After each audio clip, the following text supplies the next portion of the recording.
26/11 ఏదైతే దాడి జరిగిందో మన మనసులన్నీ నిజంగా చెప్పాలనంటే ప్రతి భారతీయుడు రక్తపు కన్నీళ్లు చూసినాం అలా కళ్ళల్లో.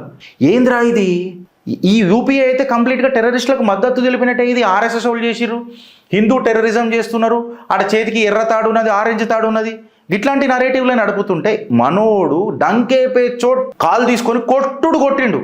అటు పాకిస్తానీ డిబేట్ మేజర్ జనరల్ని పిలిపించి ఇక్కడ మన దగ్గర నుంచి గౌరవ్ ఆర్య, జీడి బక్షి లాంటి వాళ్ళని పిలిపించి భారత్ యొక్క ఆర్మీ సమర్థతను భారత్కి పరిచయం చేసిండు. And he was ruling that prime time. అప్పుడు అర్నబ్ గోస్వామి షో చూడండి, పండేది లేదు దీని తల్లి. ఆపరేషన్ సింధూర్ అప్పుడు కూడా he doesn't need to prove his patriotism యార్, doesn't need to prove his patriotism. ప్రతిసారి నేను ఒక మాట అంట నా పూర్వలకు, మా చిత్రగుప్తుల, అన్న వాడు ఇట్లా చేసిండు గిట్లా చేసి, ఆ సిచ్యువేషన్లో వాడు తప్పయింది కాదని అంటలే, బట్ అంత జర్నీ మంచుకున్నది కదా ఇప్పటిదాకా, దాకా జర్నీ మంచుకున్నది కదా మనతో. ఇది ఒక్క ఇబ్బందితో మనం దూరం చేసుకుందాం, వాడు మనం దూరం అయితే అది వేరే విషయం, బట్ ఆ జర్నీ అనేది మనకు సాఫీగా జరిగింది కదా.